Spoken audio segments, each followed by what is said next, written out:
Okay, everybody should have heard that. Hi, welcome to Ask Me Anything for today. I'm going to answer any ethical questions that you have, provided that they're related to writing and or editing. The session is being recorded, as I said, and I'm Amy Frushour Kelly. And just so everybody knows, Frush Hour rhymes with rush hour. So, why am I here? Why am I qualified to answer your questions? Well, I I was one of the first, or actually created the first AI content policy in the financial sector in response to receiving some blatantly AI written material, which that's a whole nother talk. But since then, I've been speaking at various conferences, lecturing, and I have the Ethics in AI meetup, which I think some of you have attended. Yes, I know at least one of you has. So, what I'm not, though, is an attorney. So, I'm not giving you any legal advice. We can talk about plagiarism because that's an ethical thing, not illegal. My expertise is in editing, ethics, and business, so I am not a tech professional. So I'm a geek, but there are other smarter geeks than me. And I don't make recommendations, I don't make endorsements. So any platforms that are mentioned in this course are solely for information, for context, etc. And let's see here. So I just want to go over the poll results real quick. The first question was, how frequently have you used generative AI tools to write or answer? There's nobody who says that they always use them. I was surprised to see how many were saying sometimes, though, because this is a change from what I have seen in previous AMAs and talks. I always poll people. And this is where we've got it. So this is a surprise. It's a big shift. Normally the orange there, the not often, is the largest segment. So find that interesting. Now, describing your feelings, I'm again surprised because normally they're extremely negative. Oh, I didn't update this slide. Hmm. So just trust me that that more people are not sure than are negative or extremely negative. Again, this is a shift in how people have been perceiving and approaching AI in general. Notice that I'm not talking about AI assistants like what's built into Grammarly, what's built into Microsoft Word, any of that. That's a whole other topic as well. And I know that we do have somebody in here who can speak to that a little bit, but maybe we'll get to that later. So before we get started, I wanted to address a couple of the questions that are in the poll. So this is a great question. The first question is it ethical to use AI given its resource hogging? And there is no yes or no answer. Not all AI models do the same thing. For instance, image generators consume more energy than text generation. But the takeaway is all generative AI models require substantial resources. So, how ethical is it to use AI? It depends what you're using it for. Will your usage make a noticeable impact in AI's impact? The answers are going to vary, and studies are available that examine the overall impact of specific models. But to my knowledge, it's not possible to measure the impact of one individual's use or even a cohort. So that is a personal choice as to how ethical it is. Um, is it ethical? Uh, really depends on your perspective there.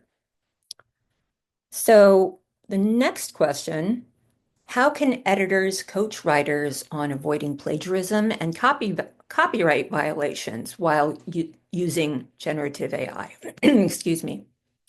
Well, mostly the same way that you would for someone who isn't using AI.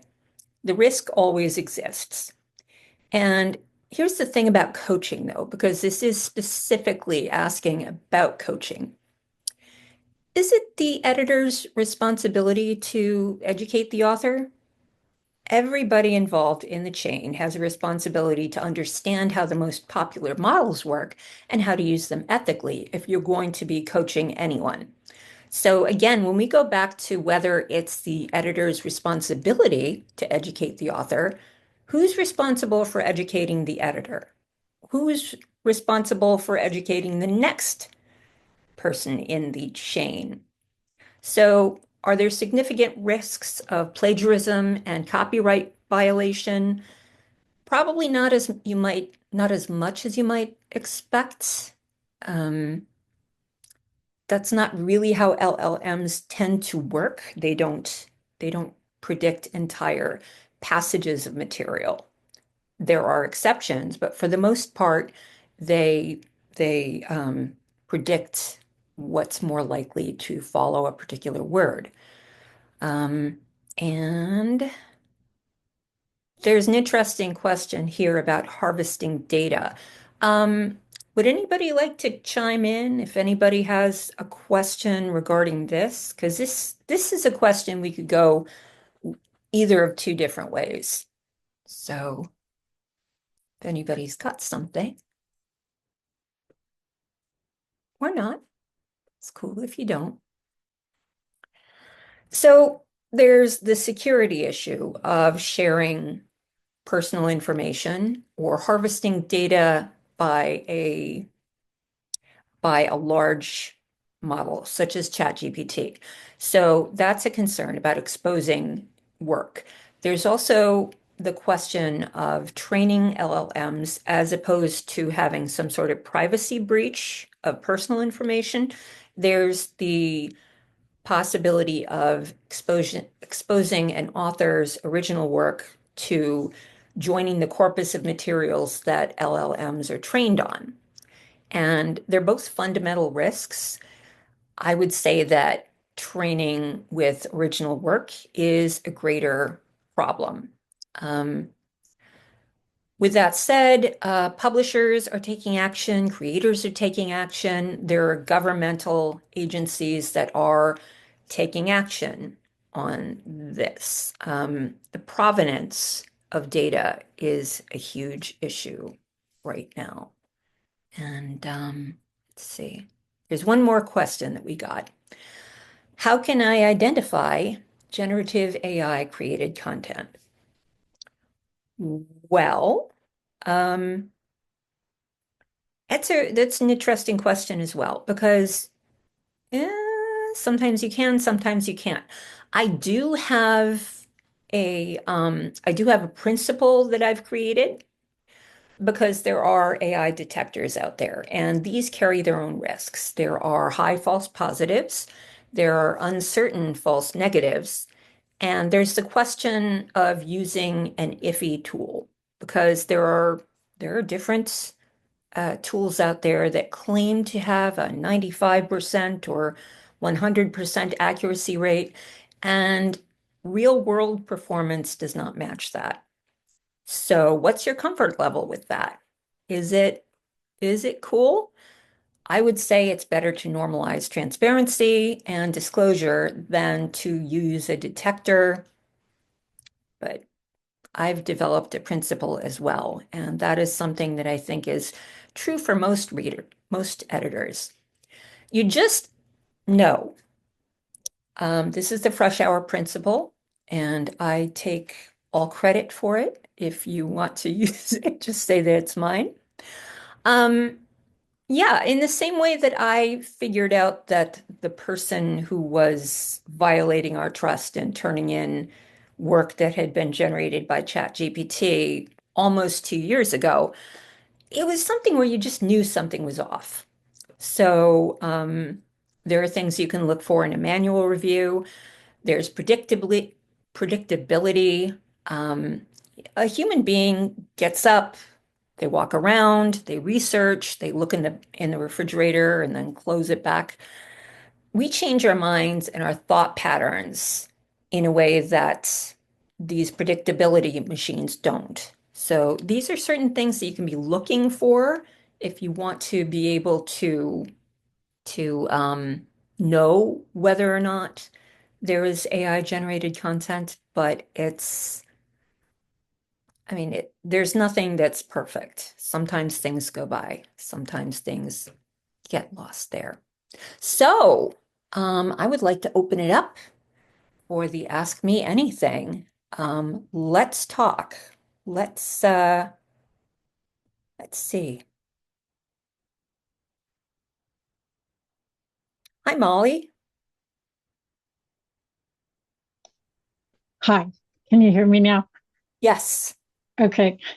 I was just wondering if you can think of something that you used to be more anxious about the ethics of using AI related to, uh, but now you're not, and how your thinking changed. Um, my thinking has changed quite a bit. I began by thinking, well, first in the arc. ChatGPT was released November 30th, 2022, and I thought it was really neat. And then I started hearing about kids using it for their homework. I thought, that's not neat, that's not cool. And then I received work to edit, and I really felt unhappy. I felt like it is completely unethical. I felt betrayed. I was angry. I was upset. That was a terrible thing. And that was a huge deal for me at that point. Ethically, I was completely against it at that point. My thought process evolved over the course of a couple of weeks because I had played with it before. I had messed around with ChatGPT, and I knew that it could be used in different ways, and that it was a new technology and that things were going to change. These things always do. It was very clearly right from the beginning that this was a disruptive technology that was going to change how people did things. And for that reason, it was important to me to, I didn't really embrace it at first, but it was important to me to understand how how it worked, how it could be used responsibly for experimentation, for learning, um, feeling out what would work, what was ethical, what was acceptable in use for my particular use case, which was editing thought leadership and content material for a financial firm. And thinking about that, I came up with different use cases that would be ethical, I thought. So, for instance, creating an outline of information for planning out how a particular document was going to be written, um, how it could be used for instance, brainstorming titles. The capabilities back then are very different from the capabilities now. So, thinking about that helped me to think about using AI in different ways and thinking of it not as an existential threat, but more as a tool. And I think that when you approach it in that way, it's easier to, mm, I don't know if I felt really good about it ethically right away, but I felt more neutral. I didn't hate it. So that was how things progressed. And then, let's see, 2023, mid 2023, I started training on how to use it myself. Um, and that was very interesting. I found that there was more you could do with it than I had expected. And as I looked at it, there were use cases that I felt could be helpful. I mean, seriously helpful for creation that didn't involve actually generating text, creating macros, for instance. I was very excited to hear about that because I'm terrible at programming them. So that was how things pretty much changed. And there are still, obviously, questions, big questions that I think everybody has. Um, I began by being worried about plagiarism, being worried about a lack of authenticity, being worried about being lied to. And now I'm more concerned about people knowing what it is and how to use it responsibly than I am concerned on some sort of existential level, at least as we approach it as editors. As human being, I mean, I don't know. I don't know. Uh, does that help? Does that answer your question? Yeah, I think I feel similarly. Okay. Um, oh, I see a couple of different things came up here in the chat. So, AC, my views on having a formal AI policy. Oh, hi, Aisha. Um, I teach an AI policy course, AI content policy. So I'm a little biased on this, but I feel that it's very important because it creates a normalize I can't talk today. It normalizes transparency. It lays out rules, or at least guidelines, for how it should be used, what kind of usage is supported. Um, I mean, I can go on and on about that. I don't feel comfortable selling myself here. But part of the question was, how do you deal with clashes of policy if working with publishers and businesses or organizations that have their own AI policy? And that is a great question. That is something that has resulted in some tricky things. If anybody is familiar with Elsevier, which is a huge publisher, they publish hundreds of academic and science journals. Up until recently, they had their own AI policy, but it was buried at, let's see, on their under their publishing responsibilities page on their website. So if I recall correctly, you went to that particular page, then you went to a different link on that page, and then the section that it brought you to, there were four or five different sections addressing different things, and the last one was AI, and it was a short paragraph and it offered no guidance. It did tell you to go to the author's page for guidance. If you clicked on that, it had a link telling you to go back to the original page. It was a nightmare. All right, so you've got that. Then you've got all of the different journals that Elsevier publishes. Wow, some of them already had AI policies. So, assuming that the author was following them and that the editor was following them, they did what they needed to do, and then they sent it to Elsevier for publication. Elsevier didn't have the same policies. None of them were talking with each other. There was nothing. And there are at least two papers that I'm aware of that were, let's see, one was retracted, one was removed. And those are different outcomes if you are published in a scientific paper. Um, they're both really bad for your career, but a retraction is a huge issue. That is something that's going to ruin your career. Both of them had to do with the use of generative AI. It's unclear with the retracted issue, if that was something substantially, blatantly wrong on the part of the authors, but it's a clash there. That was a clash, and people ended up having major repercussions.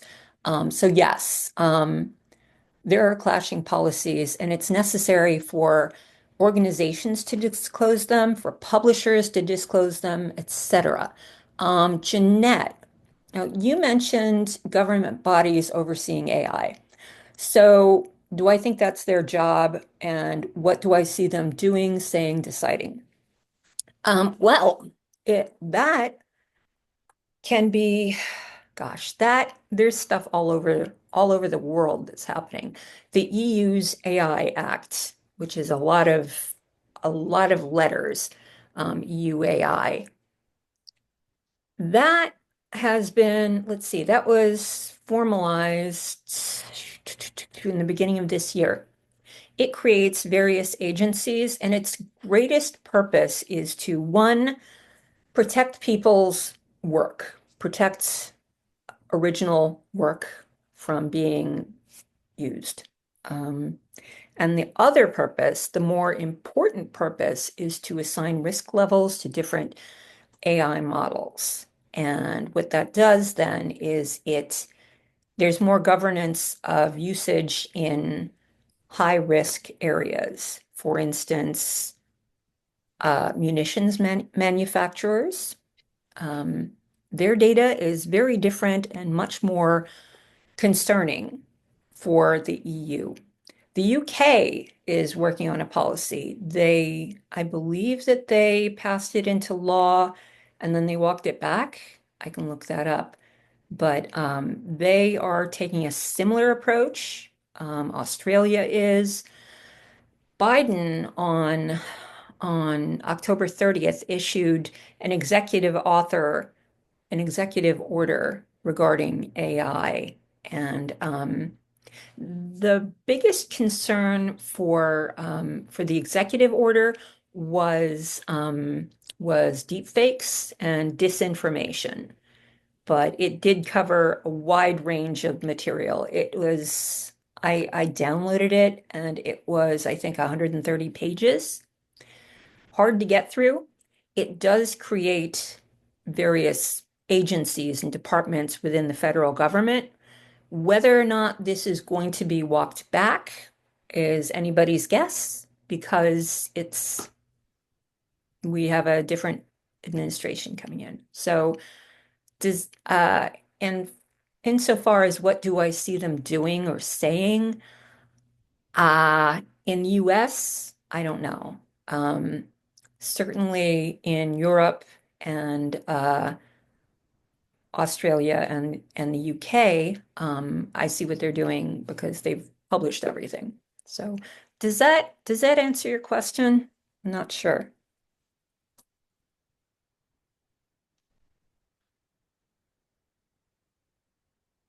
Yes. Okay, thank you. Normally there's a little bit more of the verbal back and forth. Let's see, Aisha, a lot of your work is editing journals and oh, a lot of your work is, and you're beginning to see clashes more because people are disclosing their stands. Um, okay, so could you explain what you mean by disclosure is causing problems? I'm not quite getting that.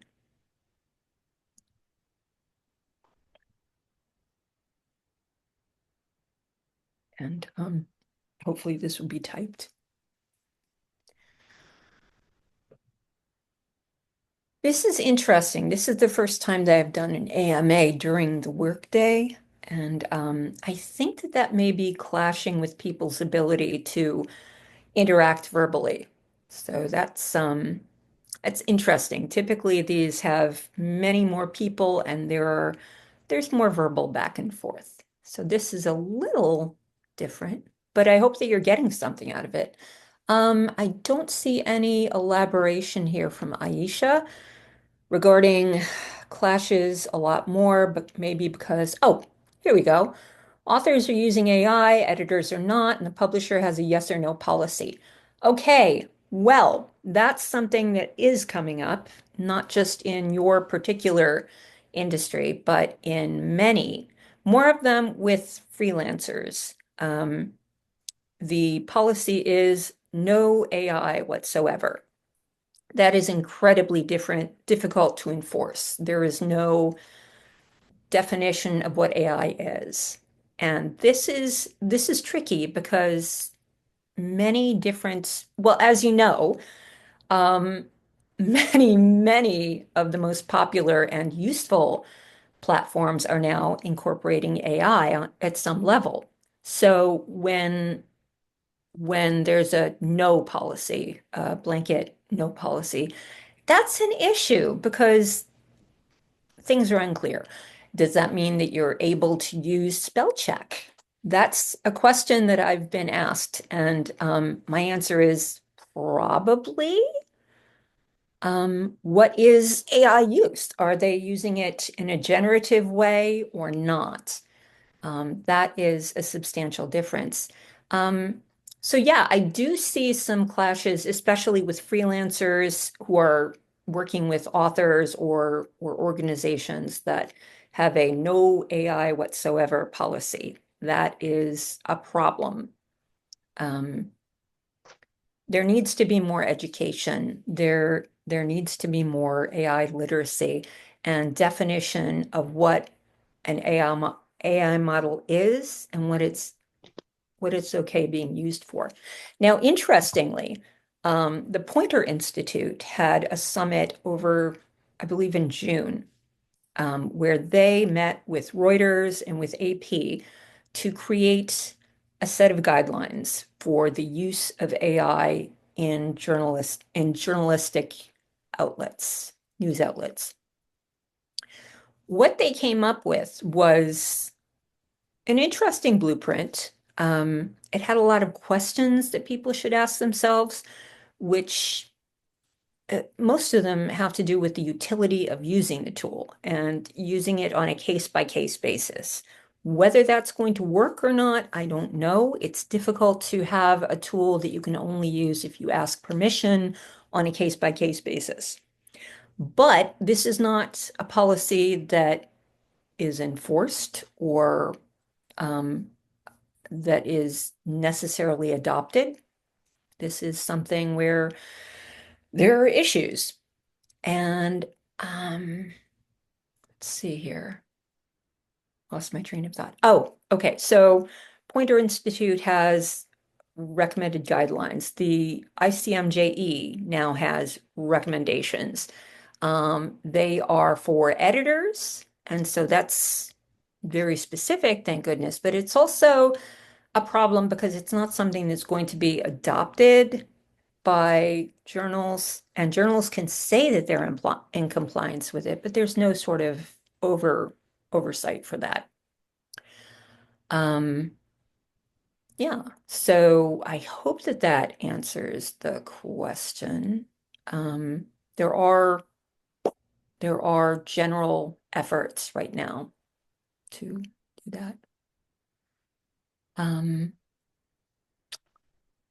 anything else going? Oh, Molly, I see you Yeah. raising your hand. So I would be interested if you feel comfortable answering. Could you give us an example of something that would be relevant to editing where you would consider the use of AI to be unethical, leaving out sort of blatant plagiarism? Is there anything that So you are would you consider? asking for an editor to do that's blatantly unethical? Or are you Or asking, something an editor shouldn't do, in your opinion, because okay, it's unethical? sure, sure. I got plenty. And I don't need to name any names, so it's easy to do because a lot of these are conceptual. And unfortunately, there are specific incidences, excuse me, of people doing this. But overall, one, let's see, one example would be an excuse me, an editor uploading a manuscript into something like ChatGPT, and I'm just going to say ChatGPT for everything because that's easier. If something were done that way, especially if none of the privacy controls are on and the the prompt was to analyze for so-and-so, to look for anachronisms in this particular story that's set in the 1950s.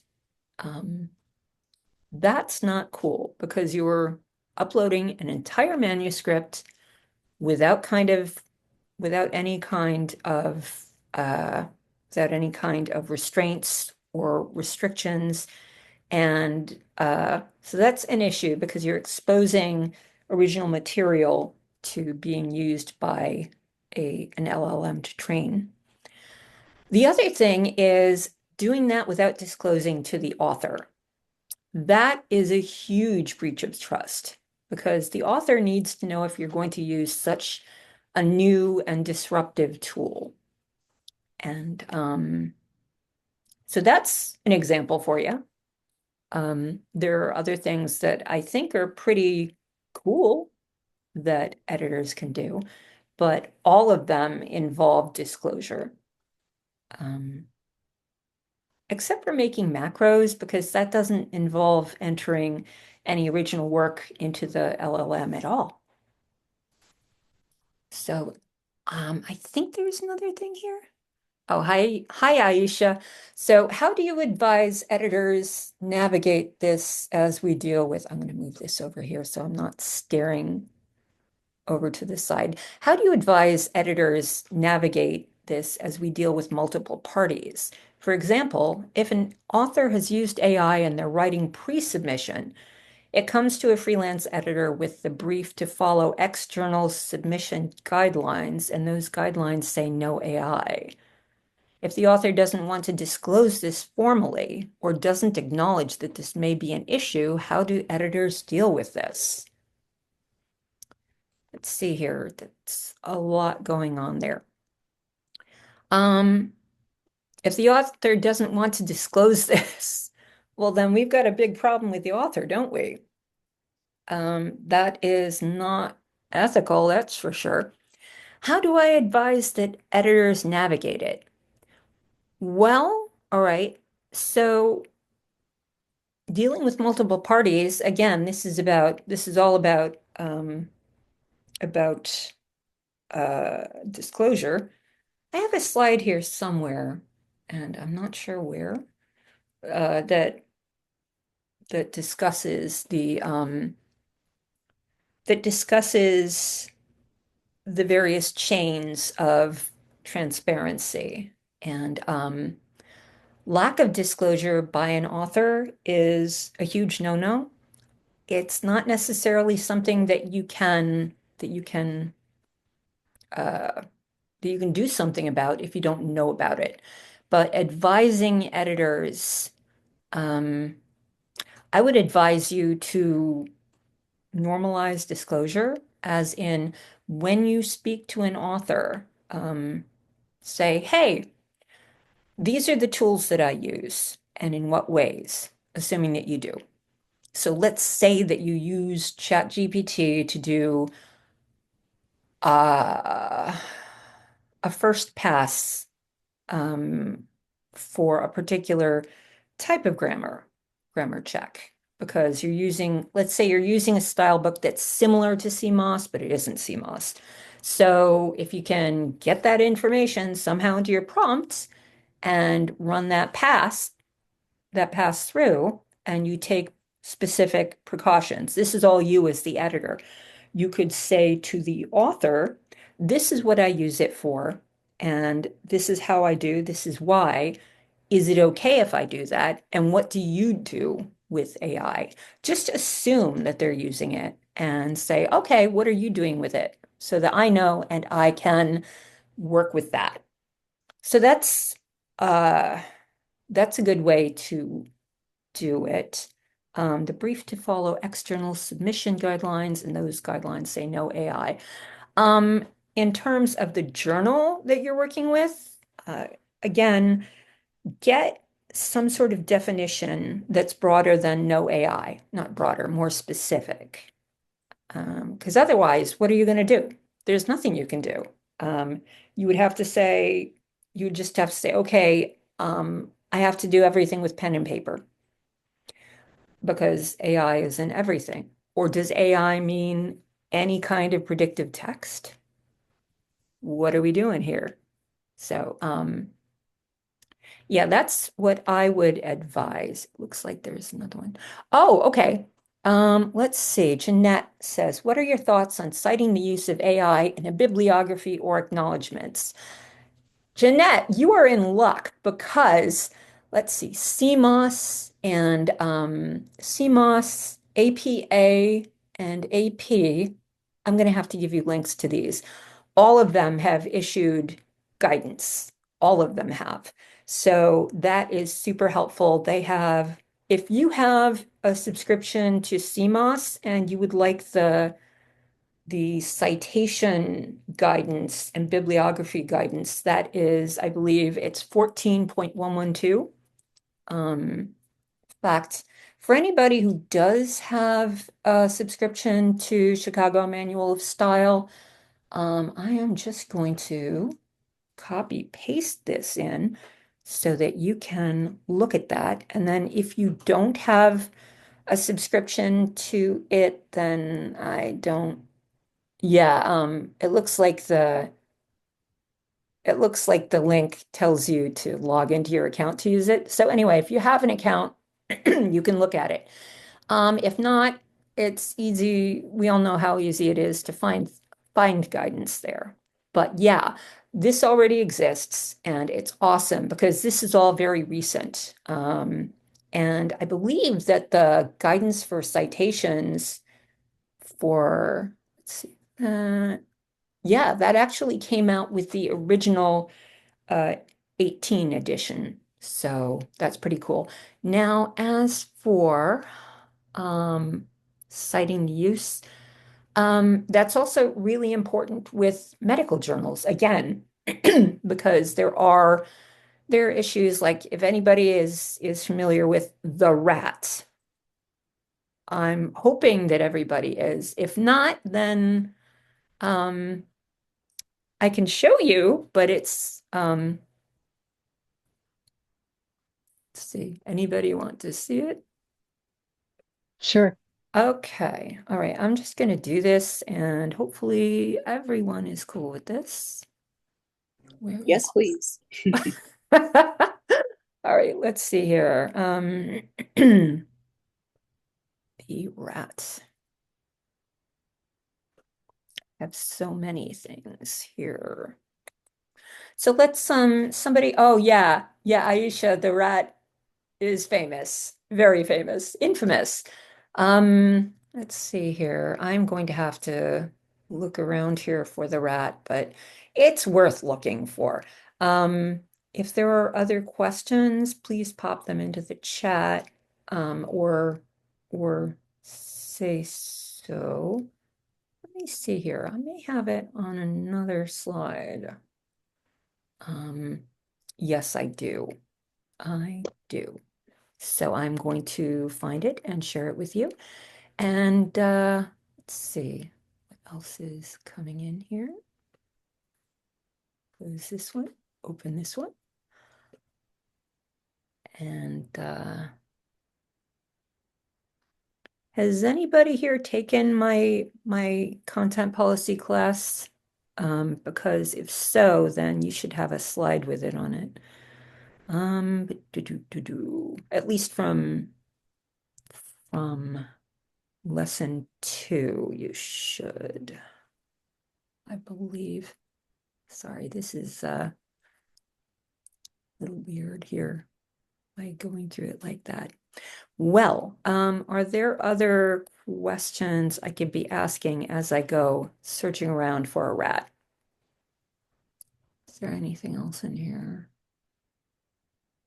Transparency and communication, always critical. Yes, and that should be true with anything that you're doing. Is this, hmm. I feel bad here. I promised you a rat, and now I can't find it. I feel so bad. So yeah, though, transparency, communication, disclosure, this is all vital. This is all stuff that we all need to be doing, and we should be doing anyway. But there are particular, looking for the rat here now too. There are particular kinds of, here we go. Let's make this big. Do okay. And we'll embiggen this. If we can, cannot. All right, well, we'll just share, we'll just share this screenshot of the rat. And I cannot make this larger, and I apologize if you have a small screen. But this was published. This is so bad. Um, if you can take a look here, and again, I apologize, this isn't permitting me to make this larger. There are ridiculous nonsense captions. Um, it's strange looking. And I will find a link to it and I will send it to you, rather than taking your time with this. So, somebody lost their job for the rat. That was supposed to be an image of particular biological stuff with the rat. It was not supposed to be pornographic. So let's see, what's something else on people's minds? There are certain questions that come up a lot that I can talk about. Let me see here. Okay, so let's see here. I'm looking at other things here. So privacy and confidentiality are two enormous issues for people. And that's again something where it is extremely unethical to enter written information into an LLM in any large set of information. So like, for instance, if you've got like a paragraph or something of an author's work, that is not really something huge. I mean, you should mention that to the editor that you are doing this, to the author, excuse me, but it's not cool, really, unless you have permission. And it is something that people ought to be including in their contracts, their stance on authors using it, their stance on themselves using it, if there are different use cases, etc. And for instance, in my contract, most of my agreements, I have a clause that just talks about AI, what I'm comfortable with using, um, what I won't use things for, and I ask them to initial it if they would like me to use it, if they're okay with it. If they are not, leave it blank. And that has worked so far. When they've had questions, they've asked me specific questions. It's allowed us to have a dialogue, and that's a good thing. It's also important because, as far as I know, there's no insurance for using AI. So you may have errors and omissions insurance, but that is not going to be covered. So you are completely exposed for whatever kind of litigation may happen, which probably it won't, but there's always the possibility. Um, let's see here. Is there anything in particular? I don't want to ask you over and over again if there's a question that you have. I can go back into one of the previous questions that we had and go into that a little more in detail, um, if that's something that people would appreciate. Um, we got here. Oh, okay. Yeah, the rat. Okay. There's a note from the paper regarding this. Chris, slightly different angle. Um, Macros. Okay. So, most of the conversation has been focused on authorship and ownership, but that was about technical accuracy. For example, let me just move this over here. Even just using AI to say, please format these numbers as a table, you can't be 100% sure it doesn't silently change the data. Is there something that warrants concern or disclosure? Absolutely. In fact, that is one of the things that is in the ICMJE guidance, which is disclosure of all of that. And there's also, and this is an interesting point that you bring up, because there is talk of using AI in the peer review process, and that is dicey. The rationale for this is twofold. First of all, there are so many more journal articles being submitted, so many more than ever have before, simply because of the fact that there are more people out there submitting, and simply because there are more opportunities. There are different types of research that are being done that have never been done before. And there are many instances of multiple different teams working on the same problem, and they may be submitting articles at the same time. So the idea is to use AI as a first pass, a pre-peer review analysis to see whether or not something is good enough to get considered for peer review. I don't know how that's going to work, but that would include looking at tables, looking at charts, looking for captions, looking for citations. These are all interesting things here that can be done with a pre-peer review pass. The other reason that this has been proposed is that it would sift through authors. Excuse me, it would not sift through authors. It would sift through information rather than authors, because right now there's there's such misrepresentation and underrepresentation for people of color, people from third world nations, researchers who have unusual names. They are less likely, statistically less likely to have papers published. So this usage is an interesting idea. I don't know how it would be implemented. The other thing, walking back to what you asked about, is just using AI to say, please format these numbers as a table. You can't be 100% sure that it doesn't silently change the data. That is something that warrants concern, and that is something that is included in most AI policies and in the recommendations from these various journals. If anyone would like, I am going to be uh, adding to the resources on my website a listing of policies and disclosures that I have been compiling for the last year and a half. Um, I do update these. Typically, I share them only with my students, but I get a lot of questions about it, so I'm going to be publishing that soon. Um, did I answer your question really, Chris? Is there anything more specific that you've got there? I do tend to ramble a bit.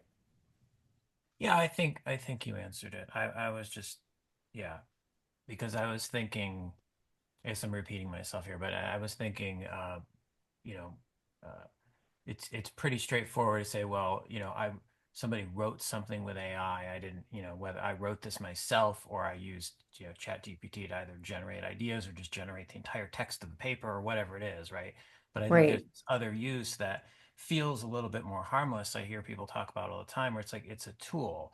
I completely authored this paper. I wrote every word of it myself. My editor didn't use AI at all. But then maybe there was a situation where it's like, well, we have to reformat this, and you're just using it as kind of a tool, a macro to say, Hmm. I'm. Yeah. And then I feel like people would be less likely to feel like I need to disclose because I didn't use AI to write this. I just used Mhm. the tool built into my word processor to fix the table. But turns out, it changed some numbers around, and now I've published an article that is factually incorrect or even dangerous. Right, right. That is a big reason for having this. And we also have, oops, got a message here. So we also have, and I have a slide here, and again, I don't know where it is. I think it's in another window here. I have a slide that shows the chain of, can I do this? Ah, okay. All right, I'm going to share a slide regarding the human in the loop, which I think you'll find helpful here. Um, Here we go. Does everybody see humans here or a flow chart? I'm just going to assume you do. Yep, we do. Great. Okay, good. So this is the this is the whole idea here is that there should be a human involved in every step in a more positive way. So let me move this over here so that I can look at it. So first of all, you've got a human who is writing the prompt. Ideally, you're not using something to generate this prompt. So the human writes the prompt and submits it. Now there's a response. The human needs to be accountable and evaluate that response and not just say, okay, it's ready to go. At that point, with the evaluation, there are two different ways you can go. You can, well, three, I guess. You can, if you're really unhappy with it, you can regenerate the response. You could revise the prompts and send it back in. Or you could just look at it and say, okay, I've looked this over. I have double checked for accuracy. I've proofed. I'm comfortable with it. That's not something that you would want to do with anything where you're generating text, but it is something that you could do with something like data charts, columns. Notice that at every step, there's a human involved. A human should be looking and revising, should be looking and being accountable and responsible about how they approve responses. Um, there are ways that you can do that and prove it. You can take the information and copy the entire thread of prompts and responses and hold on to a library of those. That's not really feasible for most people, but it's something you can do. And the NYU Library Citation Guide does say that they recommend that. Um, that's because many organizations will consider your threads to be a personal communication, as in it's something that can't be replicated. So that would be the reason for hanging on to the whole thread, and that's something that you can go back to, not just a link, but actually printing out the entire thread where you can double check. You can proofread and make sure that all of the numbers came through, all of the sensitive wording came through, etc. So that is one of the things that you can do. Now we are coming up on the hour. I just want to make sure that I'm not missing anyone's questions. Is there anything anyone would like to throw in here? Amy, I had a quick question. The LLM's data usage policy, where you can, like, for example, like Perplexity, where you can turn it off so that they say they don't use the whatever the prompts, the queries, the results as part of their training data. Do you feel that's enough of a guardrail? Uh, do you feel comfortable that that's enough of a guardrail where you could turn that off and upload an entire manuscript, or is that still? I've heard different things about that. Yeah. With Perplexity, I mean, I'd be okay with it because it's supposed to be a research tool and it doesn't supposedly doesn't work both ways. Mhm. Claude, I would trust because Anthropic has a very good history of ethical and responsible use. Um, Anthropic, which created Claude, is created by people who left OpenAI, which is the creator of ChatGPT, because they didn't feel that ChatGPT was being used was being created and trained in an ethical manner. So Claude, if you have access to it, I would be comfortable and I would trust their privacy TOS. ChatGPT, I'm very paranoid about Mhm. because from the beginning they have not been they have not been disclosing.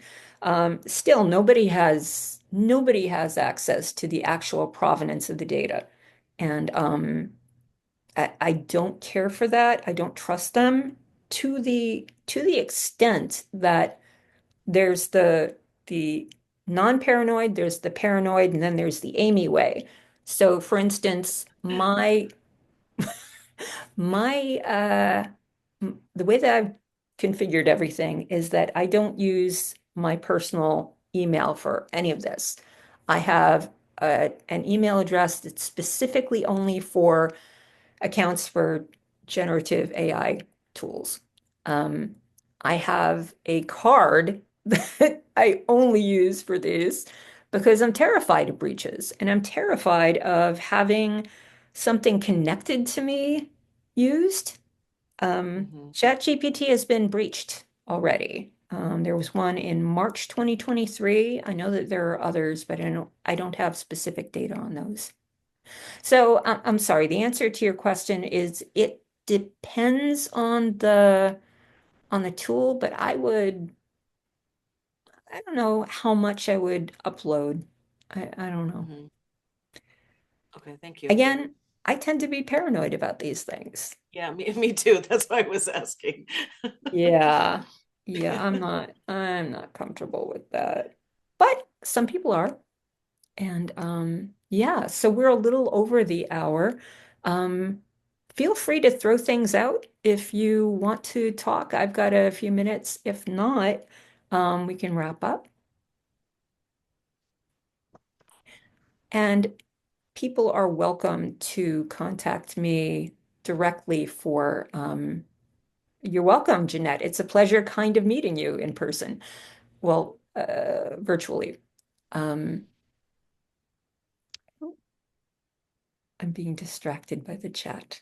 But yeah, I can hang around for some questions. I do email freely. If you have questions that you'd like to ask in private, if you go to my website, you can also book a coffee chat where it's just a 15-minute virtual visit and we can discuss whatever you want. So Thank you with so that, much. oh, you're welcome. It's lovely to meet you all. And if you would like to be included on my mailing lists for other things that I do, let me know. They tend to be more structured than this. This was an interesting one, but it's lovely having you all. So thanks a lot. Appreciate it. Thank You'll you. receive the recording in about 24 hours.